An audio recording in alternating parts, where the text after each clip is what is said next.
Hello viewers, in this video I will discuss on the thermodynamic processes available. So in previous lectures we have discussed about the process quasi-static and isothermal process. In this video we will discuss the remaining processes available. Okay, so in that remaining process first I will discuss about the process called as isobaric process. So the name of the process is isobaric process.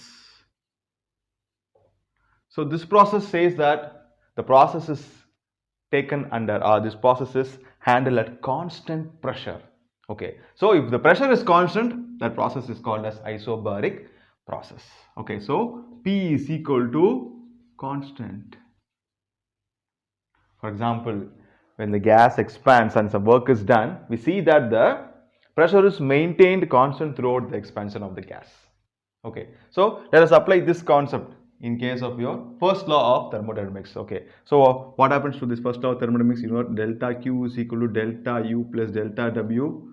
So in case of work done, we can see that it could be written as P into V2 minus V1. As pressure is constant, there is only change in volume. Okay, so in case of constant pressure process, the heat supplied is written as mu Cp delta T. So Cp, that is molar specific heat at constant pressure, is being substituted here. Here mu Cv delta T, always internal energy, the heat supplied takes place at constant volume. Okay, so this is the equation for the constant pressure process. Okay, so see that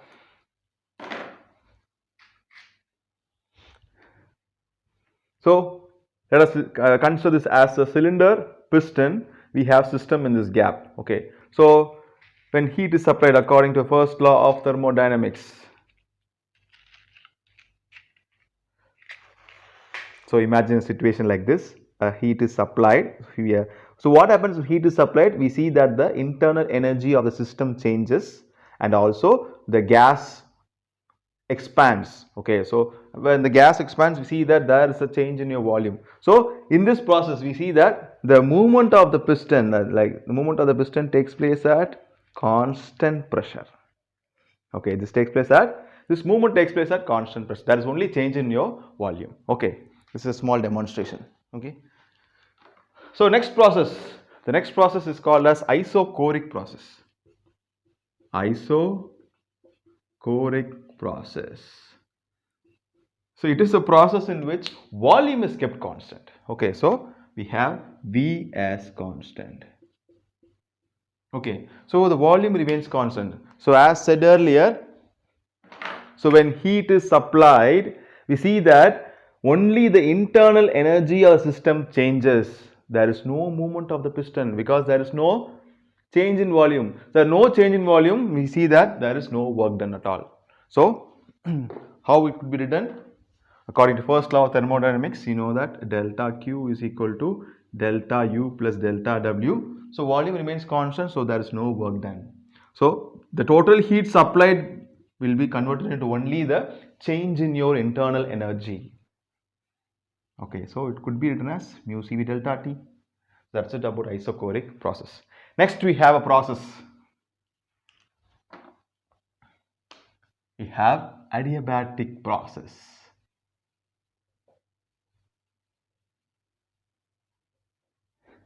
Adiabatic process. So it means that the process is a insulating process. Insulating process. It means that no heat is supplied. No heat is supplied or rejected.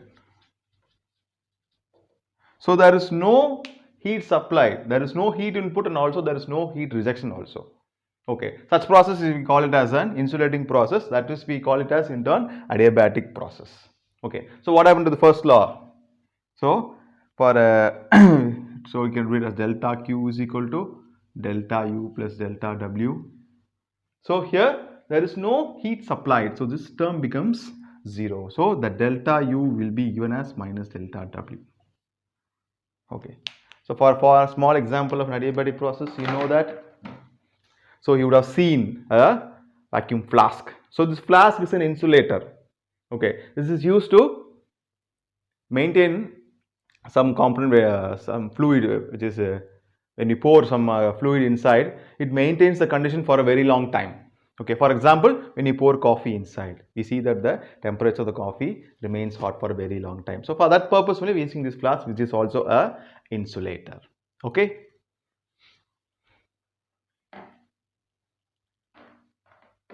Okay, so for adiabatic process, they have given a common equation called as PV power gamma is equal to constant. Okay, so we don't want the derivation in this part. We only want the result. PV per gamma is equal to constant is the equation framed for expressing the adiabatic process. Okay, so what is this gamma? So this gamma is Cp by Cv. So gamma is Cp by Cv. Okay, this could be also written for state 1 to state 2. Could be written as P1 V1 gamma is equal to P2 V2 power gamma, which is equal to constant. Okay, so now I'm going to represent the equation for the work done in an adiabatic process. Okay, so work done, this could be written as P into delta V. So now I'm going to integrate the values. So when you integrate on both sides, so W will be equal to integration of P into delta V. Okay, so now I'm going to replace this equation. Okay, so I'm going to take only P this side. So it could be written as P is equal to constant divided by V power gamma. P is equal to constant divided by V power gamma. I'm going to substitute this value in this equation. Okay, so that, see, so that is W is equal to integral of P delta V. So this is changed as constant delta V by V gamma. Okay, so now this constant is taken outside. So integral of delta V by V power gamma. Okay, so now I will also have to apply the limits. See, we have V1 and V2. So between the volume limits V1 and V2. Okay, so after integration, we see that constant V power minus gamma plus 1 minus of, divide by 1 minus gamma whole V1 and V2. Okay, so this is equal to constant. Now I'm going to apply the limits. So V2 minus gamma plus 1 minus of V1 minus gamma plus 1 divided by 1 minus gamma. Okay, so now I want to replace the position of V1 and V2. So for that purpose, see, now I'm replacing, that is V1 minus gamma plus 1 minus of V2 minus gamma plus 1. So divide by gamma minus 1. So I will change the positions, that's all. I will just change the sign of your numerator and your denominator. Okay. So now we see that I am taking this gamma minus 1 outside. So constant divided by gamma minus 1. The term remaining is V1 minus gamma minus 1 minus of V2 minus gamma plus 1.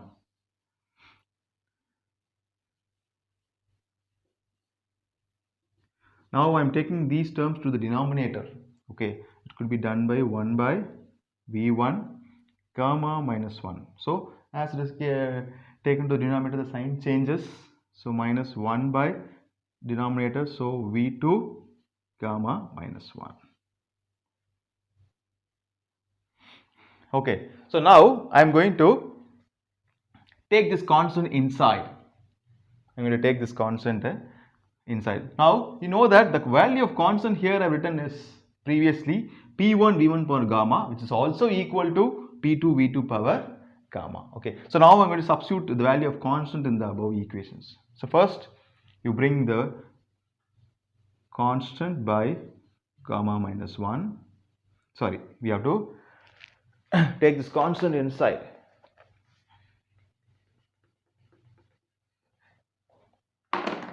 So 1, so write constant by V1 gamma minus 1 minus 1 by V2 gamma minus 1. Okay, so now we'll continue the remaining things here. Okay.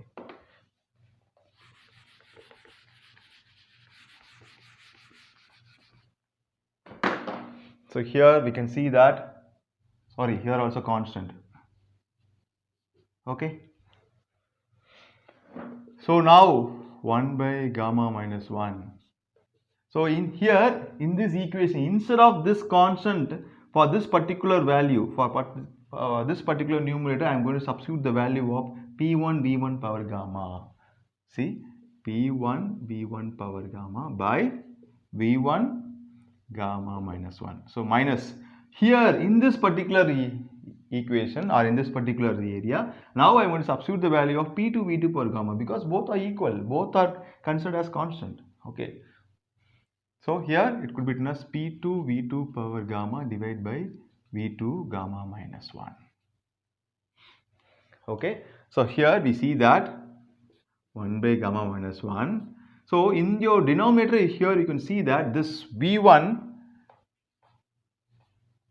okay, it is not writing. So V1 gamma minus 1 could be splitted as V1 gamma into V1 minus 1. Okay. Similarly, this V2 gamma minus 1 could be splitted as V2 gamma into V2 minus 1. So when you split this, you see that in your numerator we have V1 gamma, here denominator also we have V1 gamma. These two will get cancelled.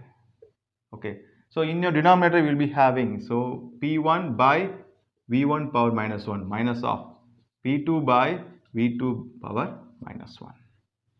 Okay. So now in the next step I am going to take all these values to the numerators. So it could be written as 1 by gamma minus 1 P1 V1 minus of P2 V2. So this is the expression for your work done.